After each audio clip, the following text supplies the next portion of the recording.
Hi, welcome back to Factorio. I would do my normal teeny tiny intro thing that I do, but this is already probably gonna be the longest episode regardless, so let's just get straight into it. And the first thing that I do this episode is extend my concrete down, and also extend the bus down to make room for where Purple Science is going to be, which is of course the first thing I'm gonna be doing this episode.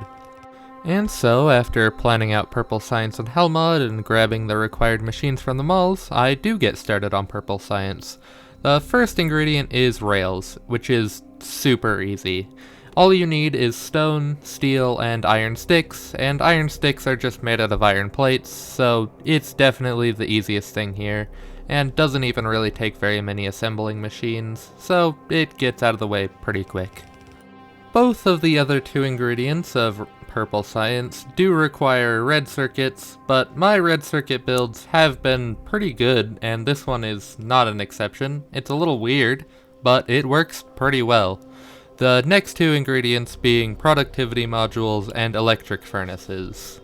Since the productivity modules just take green circuits and the red circuits, and I already built enough of the green circuit assemblers in the red circuit area, to make the productivity modules, I of course start with those. Just adding some of the excess green circuits and red circuits together, and productivity modules is quickly finished.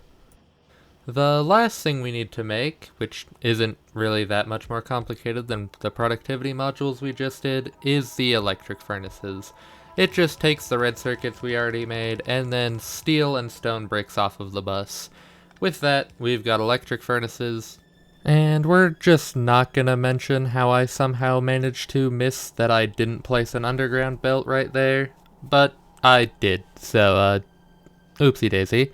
And putting that, the productivity modules and the rails together, and then we've got Purple Science finished.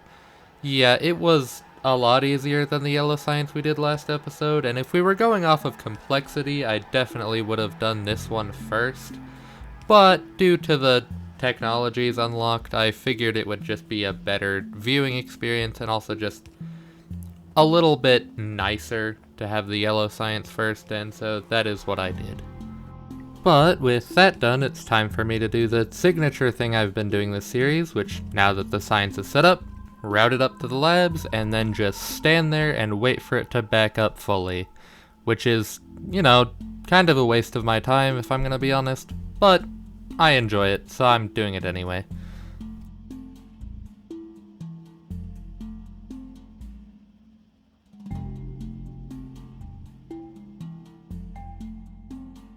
This was an even bigger waste of time this time though, because I pretty quickly realized there was a steel shortage that was making it go very slowly, and instead of moving to fix it, I decided to just sit there and wait anyway, because I decided to ignore literally everything going on because I wanted a good time-lapse shot, I guess.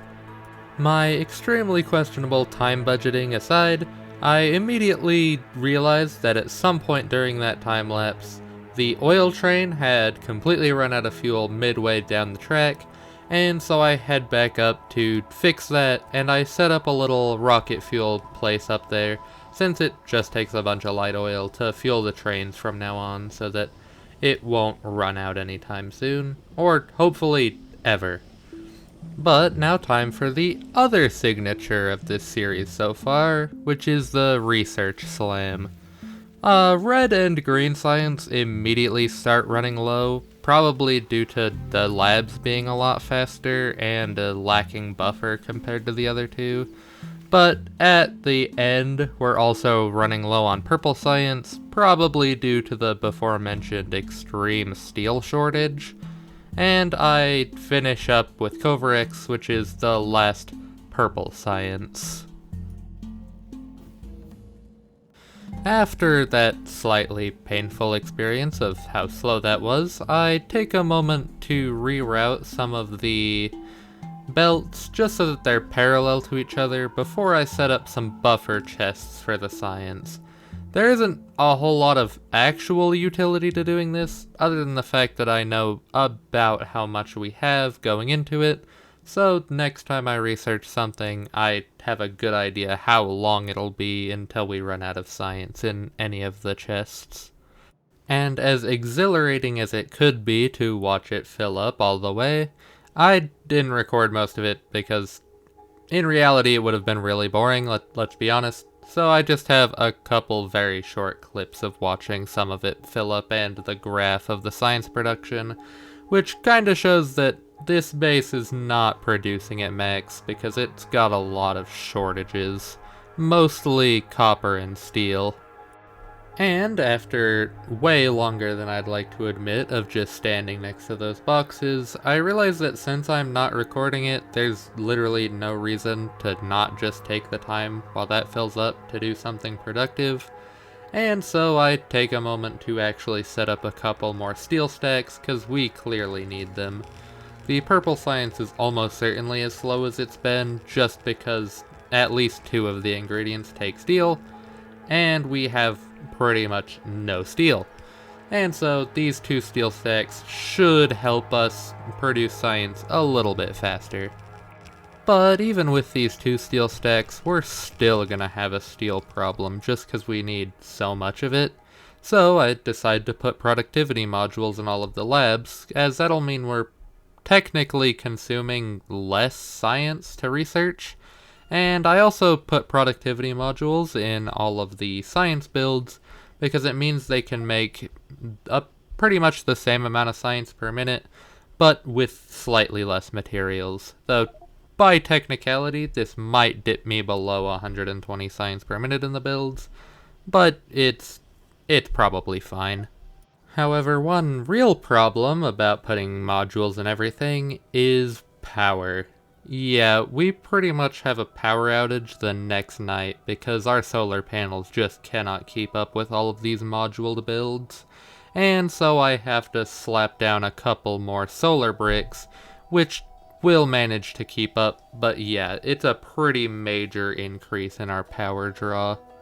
That being said, where I'm putting these solar panel bricks pretty much requires me to put down a bunch of landfill. And if you've ever gotten to do this before, you know that landfill is kind of annoying. Mostly just because it takes a lot of stone per landfill. And so, like an absolute fool, a buffoon even, I start handcrafting landfill. Handcrafting landfill is bad and stupid. Don't do it. But after doing that and blasting some bad biters with artillery shells, surely I learned from my mistake. No, I keep handcrafting landfill like an absolute buffoon. I even make all of the bots deconstruct all the trees and rocks that they can reach so I can get more stone for handcrafting landfill.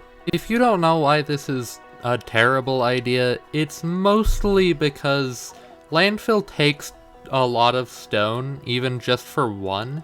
You need, I think, 20 stone to make one piece of landfill, so even if you fill your entire inventory with stone, you can only craft like 100 landfill in a go. And it doesn't take a negligible amount of time to craft anyway, so it's kind of a massive waste of time. Especially since you could just slap down a bunch of assemblers and have it done way quicker. Yeah, editing me is currently looking at the past me for the fool that she is. Can't believe she would handcraft landfill, of all things. In fairness, if you only need a little bit of landfill, it's not that bad, but this is not one of those cases. I need like well over 1,000 landfill for this little section of lake. So yeah, this was dumb. Really dumb. And after getting bored of doing that dumb thing, I replaced the science buffers with requester chests. I think just to like scrounge together extra science that gets stuck in like the storage chest somehow. Yeah, this is probably never going to get used, but I did it, and then proceeded to accidentally use even distribution to shove all of the science pack that was in the buffers into the labs, and proceed to scramble to shove it back in the buffers so I don't have to wait for them to fill again. which I succeed in enough, I guess, but it did cause a lot of the science packs to probably make even more that they didn't need to. But after that slightly foolish display and accident, she clearly wouldn't do anything else weird. Past me would definitely make sure to only do smart things after that. Yeah, you would think that, but no, she immediately goes back to handcrafting landfill again. Why? Why does she keep doing this? But I guess after doing that way too much, we do finally fill in that section of lake and can finish these solar panels, and so clearly I will not have to make fun of myself for handcrafting landfill at all again during this episode. Probably. But after being goofy for so long, I decide to do some more science, because that is the opposite of being goofy. And I know you're saying, I thought we already did the research slam for this episode. Well, yes, but actually no. Because, you see, I got all of the purple science, but there's, like I said last episode, a bunch of sciences that take purple and yellow science, and I haven't done those yet. And they're all really big, so I start researching those. All of these researches are kinda long though, and to help put that point home, I'm gonna have this little area over here with the timer next to the research, just so you can see the time difference between cuts and between the sciences actually finishing, which is longer than I expected, honestly. The final boss of this, of course, being the atomic bomb research, which is the biggest of the researches I have to do in this. And it took so long that I just decided to start setting up roboports around the walls while it went, just so I didn't have to repair as much around the base. And yeah, it took a pretty substantial amount of time, at least from what I'm used to. And during that time lapse, you may have noticed the suspiciously small amount of sulfur going by on that belt. Yeah, I noticed it too, but like, it's probably fine, right? And I know I literally just set up a bunch of solar, but I decide it's about time I set up nuclear power. A, because nuclear power is really good, and B, in purple science, I unlock the Kovarex enrichment, which makes setting up nuclear a lot nicer. But setting up a nuclear reactor on my own is a bit too complicated for the brain of somebody who just a few moments ago was handcrafting landfill, so I of course steal a design off of Reddit.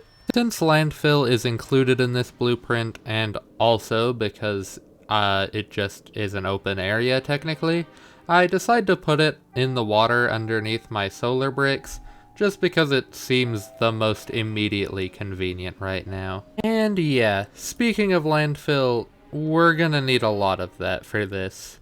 And, fortunately for you, and for me more so, I finally realized the folly of my ways, and set up actually automated landfill. I go to this little stone patch over here and just set up the entire mine just to make landfill, because I don't really need that much stone anywhere else, so this should work plenty fine. But handcrafting fans unite, because despite the fact that me doing this is completely stupid, and as negligible as Solen Totsuki's termination from Nijisanji, can I make that joke? It's probably fine. I start handcrafting landfill again. And yeah, it's really dumb. So I don't know why I keep doing this, but I do. As I set up and pretty quickly managed to finish the first stick of nuclear, and despite the fact that it probably would fuel my base for a pretty long time, just to be safe, I guess, I immediately slap down another stick, just because I can, and why not, and let that build in the background. And after setting up the nuclear reactor, then I set up the uranium mines, which are, you know, for the fuel cells, for those nuclear reactors. Why I waited till after to do this? Not sure, just how it ended up happening. And there's no real problem since the solar is keeping my base plenty satisfied anyway.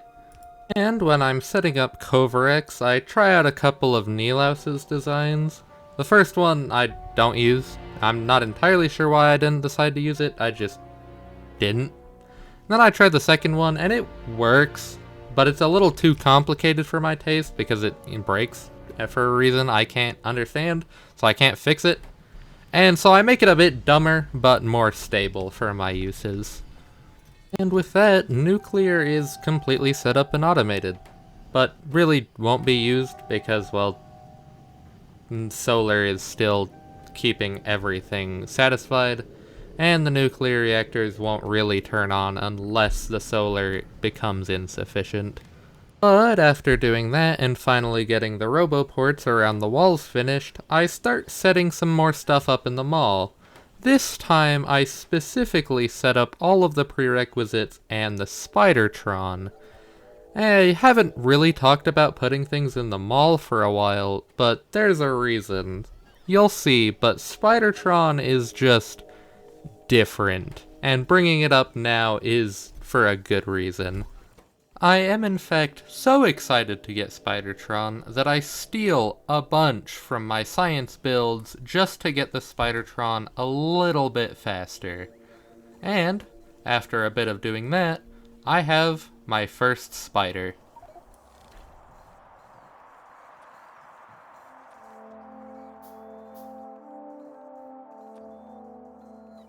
Ooh, spider. I make my first Spidertron red, because red is a good color. I also gifted a personal fusion reactor, some personal Roboport Mark IIs, and some personal battery Mark IIs, because he deserves it. While I'm at it, I also set up its personal logistics to request pretty much everything I'm gonna need for walls. This is because this is gonna be my main wall building spider, which is gonna be a huge help when I start building more walls. After that, I climb into the spider and decide to have it explore over east. I just really wanted to try out this spider since it's been a really long time since I've gotten to use a Spidertron in Factorio, and they're like one of my favorite things ever. They also happen to be really good at clearing out biter nests, which is good because I'm gonna need to clear out a lot of those soon.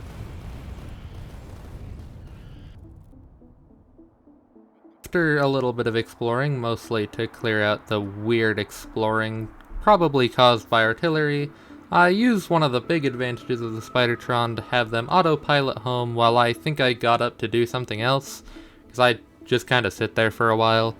But this is going to lead great into me making my other spiders. And speaking of other spiders, after just a little bit more stealing from the science builds, I'm on to spider number 2. And this is about the time where I decide I want to start naming the different Spidertrons after people who've commented on this series. And I of course use the most impartial way of deciding which one goes first, the wheel.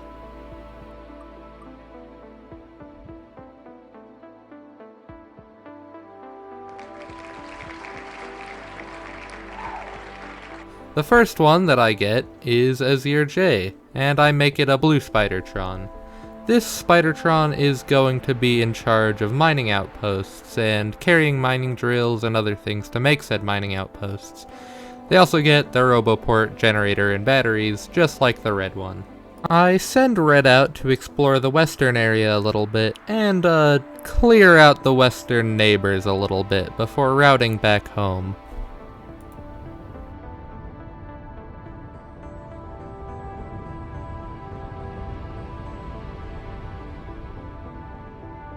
And would you look at that? Another spider! They too get the Roboport, generator, and batteries. And this one is named...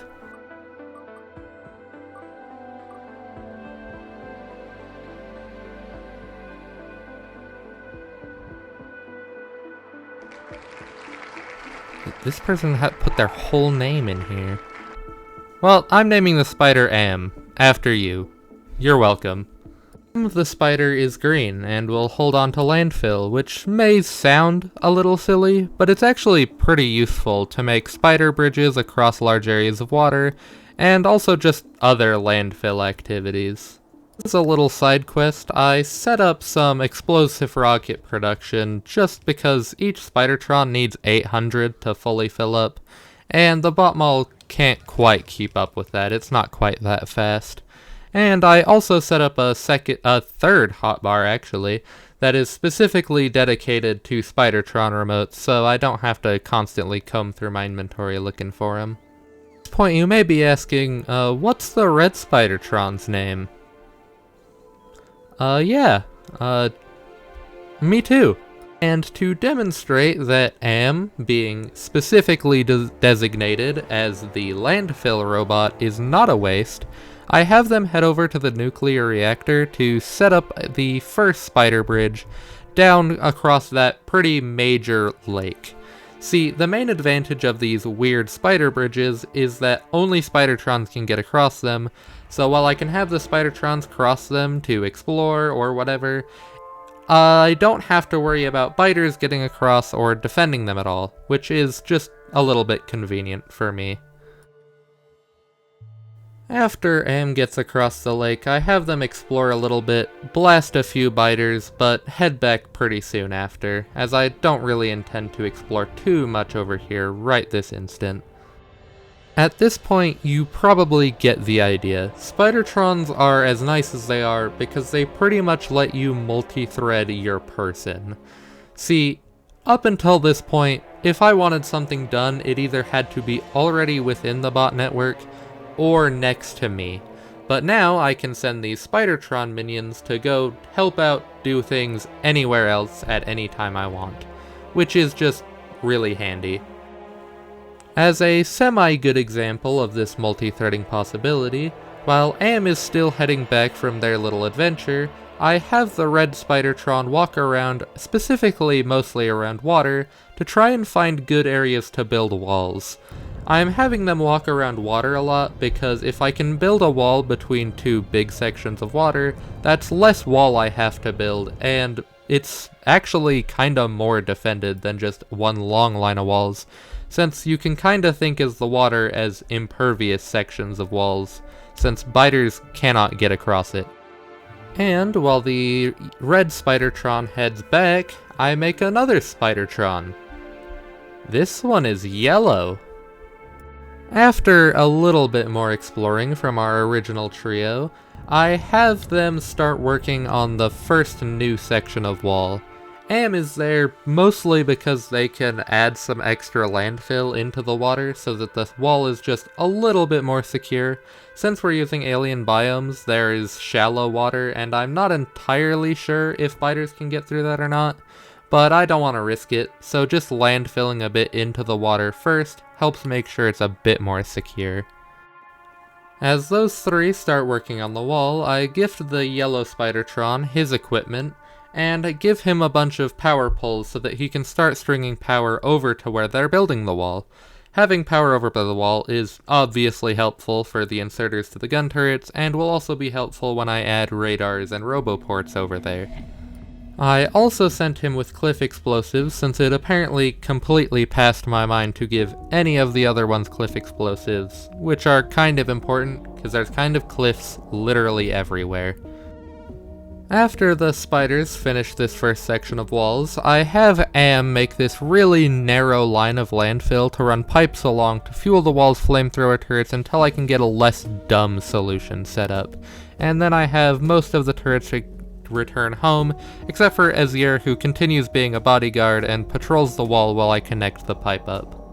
Finishing the pipe, all of the spiders get to come back home, and I set up train stuff in the mall as I decide that the yellow spider will actually be in charge of trains, because just having them carry around power poles and cliff explosives seems kinda wasteful.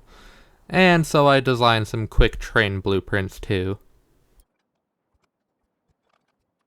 After a bit more work, I realized I forgot to record again, and in the time I did forget, I set up a train over to the wall segment, and it pretty much just brings over supplies on a train instead of having the big pipeline over there. This is a bit more convenient since it means I won't have to run pipes or belts anywhere. I'll just have this one train running stuff. But I will also set up another wall segment in this video so you won't miss out on too much. With the yellow Spidertron over to the finished wall segment, I finally decide to give it a name, and I end up calling it Troopin', because he was there, I guess. After finishing that up, I ride the red spider up to the next area I want to scout for a wall section, and have Troopin' head down to the rail area to make a split off to lead up to where this new wall will be. Biter nests up near where this new wall section is going to be are pretty big. At this point, they're getting to the point where I think I could call them enormous, and it would not be overstating it too much. Fortunately, the 3 Spidertrons together are practically unstoppable. The only way they would die is if you were incredibly reckless. However, at this point, they are starting to kill a lot of robots when I get into combat with them, which isn't ideal either. Though, that being said, it's better than losing a Spidertron. And while the spiders can deal with it pretty easy, if an attack from one of these nests, which would also be pretty massive, hit a wall, it could be problematic, but overall it could be worse. So I start setting up a new wall section in this area, and hope that the flamethrowers will be able to handle it, which they should be able to. That done, that's pretty much everything that I think I'm gonna do on camera for this episode. I am gonna set up other wall segments around the world just to make sure we actually have an enclosed area so that I can reasonably assume that the walls will stay safe, but I'm not gonna do all of those on camera just because it's tedious and I don't really see a huge value in putting it all in the video, so that'll happen off camera. So, leaving off, I researched space science, which is our actual last science and will be the subject of our next and final episode for this series. And yeah, that should be everything for today. I know this episode ended up going on a little bit longer than a lot of my others. That's mostly because I really wanted to show off what the Spidertrons could do. There's a decent amount of Factorio players that just never use them. That's because for a lot of people, since the satellite science and satellite rocket is usually faster to research than the Spidertron, they end up doing that first and end up beating the game before they get a Spidertron, and so there's some people who just haven't used them. But I cannot recommend trying them out enough. They're super fun and super weird. They're just little guys, and I really like them. So I hope I got that across well. And I hope it wasn't boring seeing me go on so many tangents about the different usefulnesses they can have. But anyway, that's enough tangents for one episode, and the length of the episode definitely shows it. I'm gonna be heading off for today. I'll be back, hopefully soonish, for the Space Science Pack episode, and I'll see you then. Farewell.